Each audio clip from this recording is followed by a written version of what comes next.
अस्सलामुअलैकुम वरहमतुल्लाहि वबरकातुहू। बिस्मिल्लाहिर्रहमानिर्रहीम। बेटा क्या हाल हैं? ठीक ठाक हैं? खुश हैं? मैं अल्लाह ताला से यही उम्मीद रखता हूँ कि आप जहाँ कहीं भी होंगे ठीक ठाक होंगे। आमीन। बेटा हमने गुज़िश्ता कल जो है वो फर्स्ट इक्वेशन ऑफ मोशन को डिस्कस किया था, तो आज हम जो है सेकंड इक्वेशन ऑफ मोशन को डिस्कस करने जा रहे हैं और आज का हमारा लेक्चर नंबर जो है वो 13 है। तो हस्बे मामूल सेकंड इक्वेशन ऑफ मोशन को डिस्कस करने से पहले मैं कुछ इम्पोर्टेंट इन्फॉर्मेशंस हैं, मैं चाहता हूं कि पहले हम उसको डिस्कस कर लें ताकि इक्वेशन को समझने में आपको कोई दुश्वारी पेश ना आए। तो सबसे पहले बेटा जी, हम अर्ली क्लासेस के अंदर ये बात पढ़ते रहते हैं, तकरीबन कोई 5th क्लास में, 6th क्लास में, 4th क्लास में, कि एरिया ऑफ रेक्टेंगल और एरिया ऑफ ट्रायंगल। तो ये चीज़ जो है मैं उसको रिवाइज़ करना चाहता हूँ। बहुत सिंपल है, आप लोगों को सिर्फ बतलाना मकसूद है। अब देखें, ये मैंने बेटा जी एक रेक्टेंगल बनाई हुई है। इस रेक्टेंगल का नाम OACD, ये मैंने नाम रखा है OACD। और नाम आपको पता है कोई भी रख सकते हैं, इसमें कोई मुश्किल बात नहीं है। मैंने जानबूझकर ये नाम रख दिया चूँकि यही चीज़ जो है वहाँ इस्तेमाल हो रही है, तो इस वजह से मैंने कह दिया कि रेक्टेंगल OACD। देखें भाई, OACD। अब इस रेक्टेंगल का जो एरिया होता है, तो एरिया ऑफ रेक्टेंगल आप लोग पढ़ चुके हैं कि लेंथ मल्टीप्लाई बाय विड्थ या विड्थ मल्टीप्लाई बाय लेंथ, जैसे मर्ज़ी कह लो, लंबाई ज़रब चौड़ाई कह लो तब भी एरिया है, चौड़ाई ज़रब लंबाई कह लो तब भी एरिया है।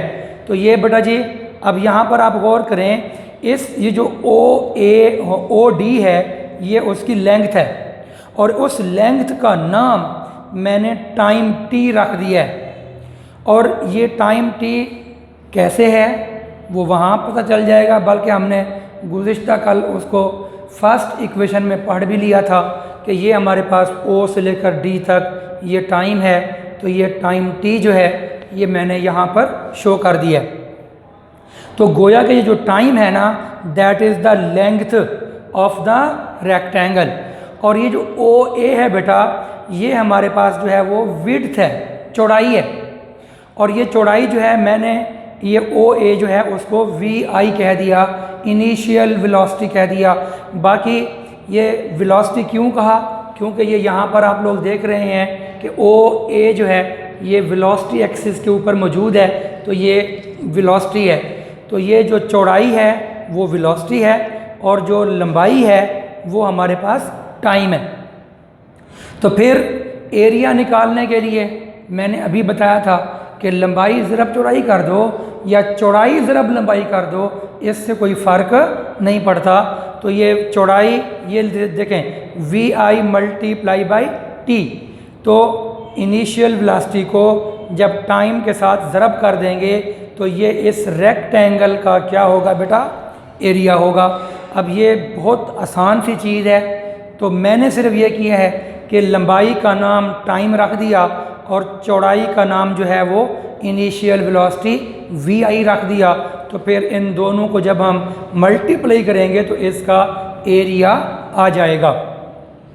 उसके बाद एरिया ऑफ ट्रायंगल की बात करें, आपको पता है कि अगर रेक्टेंगल को आधा कर दें, रेक्टेंगल को हाफ कर दें, तो फिर वो एरिया वो बन जाती है ट्रायंगल। तो गौर करें ना, देखें ये अगर हमारे पास ना बेटा, ये अगर हमारे पास रेक्टेंगल है, तो इस रेक्टेंगल को अगर हम हाफ कर दें, हाफ, तो ये जब ये यहाँ पर हाफ कर देंगे तो ये चीज़ ख़त्म हो जाएगी। तो ये क्या बन गई? ट्रायंगल बन गई। तो ट्रायंगल जो होती है वो रेक्टेंगल का आधा होती है और हाफ को हम बोलते हैं 1/2। तो यहाँ पर देखो ये जो AC है ये एक ट्रायंगल है ABC, इसमें जो ये AC है वो टाइम के बराबर है। ये हमने कल भी बात की थी कि OD टाइम है और AC भी बेटा क्या है, ये टाइम है। A से लेकर C तक और O से D तक ये सारा कुछ सेम है, तो ये यहाँ पर टाइम आ गया। और उसके बाद जो है ये जो BC है, BC इसका नाम जो है वो AT है। ये कैसे बनेगा ये मैं अभी यहाँ पर आपको बताऊँगा थोड़ी देर में। फ़िलहाल आप ये समझ लें कि जो AT है ना, ये हमारे पास जो है वो इसकी वैल्यू 80 आती है। मैं फिर कह रहा हूँ, मैं थोड़ी देर में आपको ये बात समझाऊंगा कि BC की वैल्यू जो है वो 80 कैसे आती है, लेकिन फ़िलहाल आप यूँ समझ लें कि इसकी वैल्यू 80 है। तो फिर काम क्या करते हैं कि लंबाई जो कि T है और चौड़ाई जो कि 80 है, इन दोनों को मल्टीप्लाई करेंगे T × 80 और उसको डिवाइड कर देंगे 1/2 के ऊपर। 1/2 क्यों? क्योंकि ये रेक्टेंगल थी और ये ट्रायंगल है, तो ट्रायंगल क्योंकि आधा होता है तो इसलिए ये 1/2 के साथ हमने इसको डिवाइड कर दिया।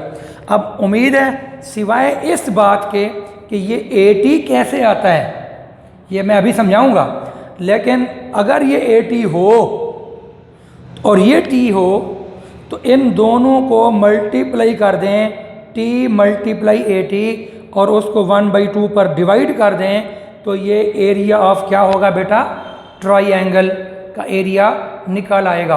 तो उम्मीद है ये दो चीज़ें जो मैंने आपको समझाई हैं समझ आ गई होंगी। मैं कहना ये चाहता हूँ कि अगर रेक्टेंगल हो तो लंबाई ज़रब चौड़ाई को मल्टीप्लाई कर दो, और अगर ट्रायंगल हो तो लंबाई ज़रब चौड़ाई को मल्टीप्लाई करने के बाद उसको 2 पर डिवाइड कर दो, तो वो एरिया ऑफ ट्रायंगल निकल आता है। यहाँ तक मैं ये उम्मीद है आपको यहाँ तक बात जो है वो समझ आ चुकी होगी। अब एक यहाँ पर छोटा सा शॉर्ट क्वेश्चन है कि जी show that area is equal to distance in speed time graph. कि जो स्पीड टाइम ग्राफ होता है, ये टाइम है ये स्पीड है, तो स्पीड टाइम ग्राफ के अंदर जो हमारे पास एरिया होता है वो डिस्टेंस के बराबर होता है। देखें वैसे आम रूटीन में तो ऐसा नहीं होता। आम रूटीन में एरिया एक और चीज़ है, डिस्टेंस एक और चीज़ है। ठीक है, एरिया का यूनिट मीटर स्क्वायर है, ठीक है, और डिस्टेंस का यूनिट मीटर है। ये दो डिफरेंट चीज़ें हैं, ये बात याद कर लें। आम जिंदगी में एरिया और डिस्टेंस कभी भी बराबर नहीं होते, मगर जब स्पीड टाइम ग्राफ की बात की जाए तो स्पीड टाइम ग्राफ के अंदर बेटा एरिया और डिस्टेंस आपस में क्या होते हैं, बराबर होते हैं। अब बहुत सारे बच्चे परेशान होंगे कि सर ये कैसे हो सकता है। बहुत आसान है, कोई मुश्किल नहीं है। तो एरिया ऑफ रेक्टेंगल OACD, तो एरिया का फार्मूला क्या हुआ, एरिया का फार्मूला है विड्थ मल्टीप्लाई बाय लेंथ। तो विड्थ की वैल्यू जो है वो ये देखें, ये विड्थ है, तो विड्थ की वैल्यू VI, जिसको मैंने सिंपल यहाँ पर V लिख दिया, क्योंकि इनिशियल वेलोसिटी फाइनल वेलोसिटी है तो ये वेलोसिटी। वो तो सिर्फ हमने ये कहा ना कि इनिशियल वेलोसिटी ये वेलोसिटी जो शुरू में है और फाइनल वेलोसिटी वो वेलोसिटी जो बाद में है। तो ये इनिशियल वेलोसिटी या फाइनल वेलोसिटी ये बेसिकली वेलोसिटी ही हैं, तो इसलिए मैंने यहाँ पर V लिख दिया। तो V × T, लेंथ जो है वो टाइम है। अब ये V है, स्पीड है, और ये टाइम है। और हमने गुज़िश्ता 2-3 लेक्चर जो पीछे हैं जिसमें हमने स्पीड का टॉपिक पढ़ा था, तो उसमें हम जानते हैं कि स्पीड का फार्मूला क्या होता है। स्पीड का फार्मूला था कि V बराबर है S/T। अगर आपको याद हो तो V बराबर होता है S/T।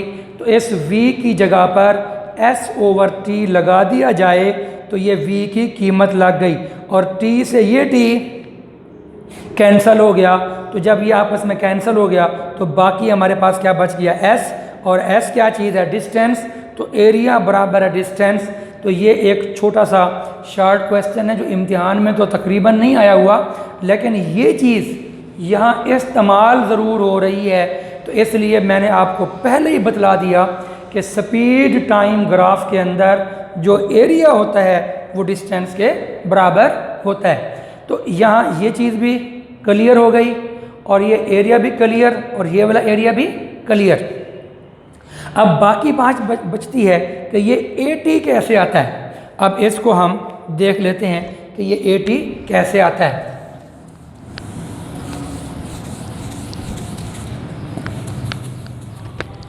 देखिए बेटा जी, बात ये है कि हमने गुज़िश्ता कल ये बात पढ़ी थी कि फर्स्ट इक्वेशन ऑफ मोशन जो होती है वो ये थी, VF बराबर है VI प्लस AT। अगर आपको याद हो तो ये फर्स्ट इक्वेशन ऑफ मोशन थी कि VF is equal to VI plus AT। अगर हम यूँ करें कि इस VI को इधर ले जाएं तो ये VF minus VI is equal to AT बन जाएगा। तो ये वाला VI इधर चला गया तो VF minus VI is equal to AT। और ये हमने कल बताया था आपको कि जो BC था B और VF माइनस VI, कल के लेक्चर में लेक्चर नंबर 12 के अंदर VF माइनस VI किसके बराबर था, BC के बराबर था। तो BC जो है वो किसके बराबर आ चुका है भला, AT के बराबर आ गया। चूँकि ये फाइनल वेलोसिटी में से इनिशियल वेलोसिटी को जब माइनस कर देंगे तो that is gain in speed, और यहाँ पर गेन इन स्पीड लिखा हुआ है, gain in speed is equal to AT। तो ये वही असल में ये BC जो है VF माइनस VI के बराबर है और VF माइनस VI किसके बराबर है, AT के बराबर है। तो उम्मीद है आपको ये वाली बात भी समझ आ गई होगी। अब इस तरह इम्पॉर्टेंट इन्फॉर्मेशन जो अहम मालूमात थी इस इक्वेशन में वो मैंने आपको समझा दी हैं। अब इन्हीं चीज़ों को हम यहाँ पर अप्लाई करेंगे और हम अपनी सेकंड इक्वेशन ऑफ मोशन को अब स्टार्ट करने जा रहे हैं। बाकी ये शक्ल मैंने बनाई ज़रूर है, ये वही कल वाला कंसेप्ट है कि भी अगर यहाँ से शुरू होगा मोटरसाइकिल तो उसका इनिशियल टाइम ज़ीरो होगा और इनिशियल वेलोसिटी भी ज़ीरो होगी, और यहाँ पर पहुंचकर टाइम 10 सेकेंड होता है और फाइनल वेलोसिटी उसकी 60 होती है, फ़र्ज़ कर लें। तो फिर अगर यहीं से स्टार्ट लेगा मोटरसाइकिल तो फिर जो ग्राफ होगा, ये जो लाइन AB लाइन है ये फिर यहाँ 0 से शुरू होगी। और अगर मोटरसाइकिल पहले से मूव करता हुआ आ रहा है तो टाइम तो 0 ही होगा, मोटरसाइकिल पहले से मूव करता हुआ आ रहा है। और फ़र्ज़ कर लें वो जब यहाँ पहुँचता है तो बच्चा कहता है सर जी 20, कि जी 20 के ऊपर उसकी वैल्यू थी तो टाइम 0 हो जाएगा तो इनिशियल वेलोसिटी 20 होगी। देखें टाइम यहाँ पर 0 होगा और इनिशियल वेलोसिटी यहाँ से यहाँ तक फ़र्ज़ कर लें 20 है तो ये 20 है। यहाँ पर बच्चा पहुँचता है तो वो कहता है जी 40, 50, 60, तो जो मर्ज़ी कह देगा। तो ये चीज़ इस तरह से है कि ये ग्राफ जो है अगर यहाँ से शुरू करेंगे फिर तो अपना body will start from rest, और अगर पहले से मूव करता हुआ आ रहा है तो फिर बॉडी का जो ग्राफ है वो जो स्ट्रेट लाइन है, स्लोप है, वो यहाँ से स्टार्ट होगा। ये चीज़ मैंने इसलिए बनाई थी। अब उसके बाद ये फिगर को यहाँ पर समझें, स्पीड टाइम ग्राफ है, यहाँ पर टाइम शो किया गया है, उसका यूनिट सेकंड है, यहाँ स्पीड है, यूनिट MS इन्वर्स है। अब यहाँ पर बात सारी कुछ वही है, कल वाले ग्राफ में यहाँ पर एरिया और ये वाला एरिया नहीं था, और मैंने कहा भी था कि क्योंकि ये एरिया का टॉपिक जो है सेकंड इक्वेशन ऑफ मोशन का है, तो मैंने कहा था कि भाई ये एरिया वहाँ नहीं लिखना, फर्स्ट में नहीं लिखना, सेकंड में तो लिखना ही लिखना है। और कल हमने यहाँ पर गेन इन स्पीड में बराबर किया था VF माइनस VI, और आज हमने VF माइनस VI की कीमत लगा दी कौन सी भला, AT। तो ये बात भी उम्मीद है अच्छे तरीके से समझ आ गई होगी। अब ये चीज़ें जो हैं, बाकी ये एरिया है, तो ये एरिया इस किसका है भला, OACD, जिसको मैंने यहाँ ज़ाहिर किया हुआ है OACD, और इसका एरिया VI मल्टीप्लाई T, तो VI मल्टीप्लाई बाई T।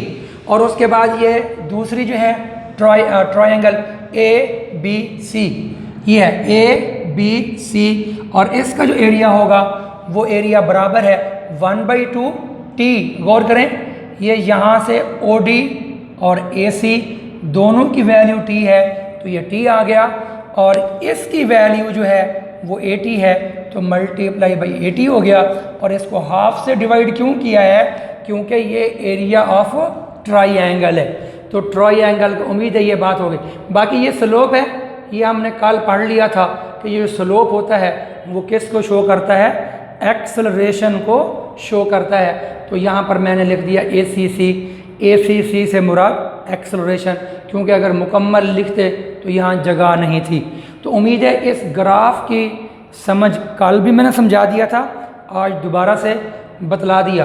अब देखें भाई, ये जो फिक्र है कॉन्सिडर अ बॉडी मूविंग वाला, ये डॉटेड करके यहाँ तक, ये सारा वही फिक्रा है जो मैंने कल भी कहा था कि फर्स्ट इक्वेशन ऑफ मोशन में, सेकंड में और थर्ड में ये यूज़ होगा। तो ये सारा फिक्रा मैंने बाकी डॉटेड कर दिया है, वो आप देख लेंगे। और अब ये अगली बात आ गई, ये चीज़, ये जो फिक्रा है ये फर्स्ट इक्वेशन में नहीं लिखना था, तो ये सेकंड में लिखना है। The total distance S travelled by the body, कि जो बॉडी टोटल डिस्टेंस ट्रैवल करेगा यहाँ से यहाँ तक, the total distance S travelled by the body is equal to the total area. तो टोटल एरिया किसका बोला, OABD। और करें OABD, ये हमारे पास, मैं इसको यहाँ पर अगर यूँ शो कर दूँ अलग से तो समझने में थोड़ी आपको आसानी होगी।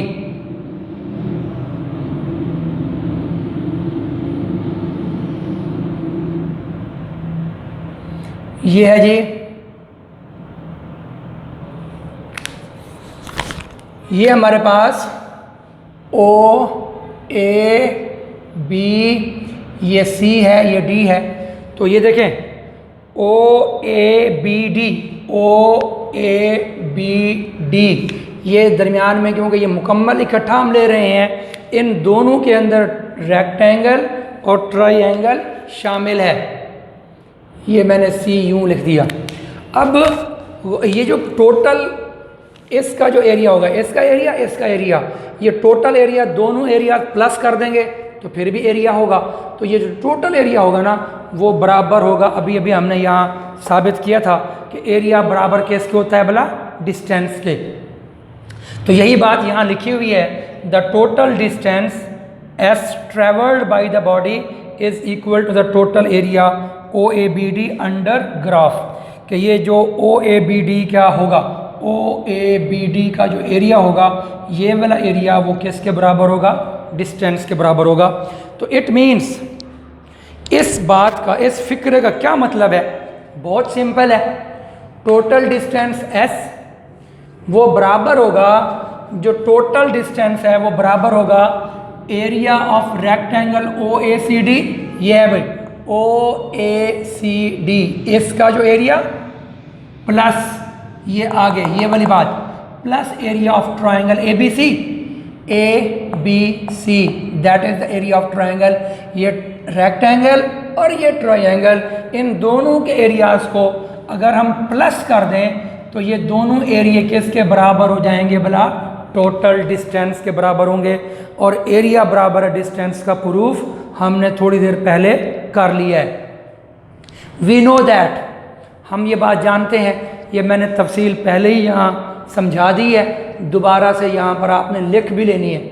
एरिया ऑफ रेक्टेंगल OACD, गौर करें, OACD वाला जो है रेक्टेंगल का, तो किस तरह मालूम करेंगे भला, OA multiply by OD, OA और OD ये चौड़ाई है, ये लंबाई है, इन दोनों को मल्टीप्लाई कर दें तो इसकी वैल्यू VI है, इसकी वैल्यू T है, तो we I multiply by T, और ये यहाँ पर डैश डैश कर दिया। इसका मतलब है कि जो कुछ यहाँ लिखा हुआ है वही कुछ यहाँ लिखा हुआ है। अब चूँकि आगे कुछ और बात लिखी हुई है तो area of triangle A B C, तो एरिया ऑफ ट्रायंगल साफ ज़ाहिर है इसकी वैल्यू टी है तो ये ए सी भी टी होगा, और बी सी अभी अभी हमने देखा कि बी सी बराबर किसके था, ए टी के बराबर था, तो ये ए टी हो गया। तो यहाँ पर आपने 1/2 ए सी मल्टीप्लाई बी सी, गौर करें ये ए सी और ये बी सी, इन दोनों को जब हम मल्टीप्लाई करेंगे और फिर हाफ पर डिवाइड कर देंगे तो that is the area of triangle. अब ये 1/2 यहाँ आ गया। ए सी की वैल्यू देखें, ए सी ओ डी टाइम होता है, तो एस के बदले में टाइम आ गया। और बी सी की वैल्यू अभी अभी हमने यहाँ पर प्रूफ की है कि बी सी बराबर होता है ए टी के, तो यहाँ पर ए टी आ गया। अब ये दोनों वैल्यूज़, ये वाली दोनों वैल्यूज़, एक एरिया रेक्टेंगल का और एक एरिया ट्रायंगल का, ये दोनों वैल्यूज़ उठाकर वहाँ पुट कर दें। Put these values in above equation, इस इक्वेशन के अंदर इसको पुट कर देते हैं तो ये एस ये आ गया बेटा, और एरिया ऑफ रेक्टेंगल आपके पास क्या बन गया था, we I multiply by T, तो ये वाला एरिया जो है वो यहाँ लगा दिया, आगे ये वाला प्लस यहाँ लग गया, और इसका हाफ टी ए टी, तो ये आ गया। अब ये मल्टीप्लाई चाहे रहने दो या ना रहने दो, खाली वी आई टी लिख दो, और ये प्लस हो गया, ये हाफ हो गया, ये भी मल्टीप्लाई ख़त्म कर दिया है, ये टी और ये टी, इसकी पावर 1 और इसकी पावर 1, ये वाला 1 ये वाला 1, तो अपना बेस अगर सेम हो तो पावर प्लस जाती है, तो 1 + 1 क्या बन गया 2, तो ये बन गया 1/2 ए टी स्क्वायर। और यही हमारा प्रूफ था कि S = VIT + ½ AT स्क्वायर। मैं उम्मीद करता हूँ कि आपको ये इक्वेशन जो है वो बहुत ही अच्छे तरीके से जो है वो समझ आ चुकी होगी। तो इसके साथ ही आज का हमारा लेक्चर नंबर जो है वो 13 इख्तिताम पज़ीर होता है। दूसरों का ख्याल रखिएगा। फ़ी अमानिल्लाह। अस्सलामु अलैकुम वरहमतुल्लाहि वबरकातुहू।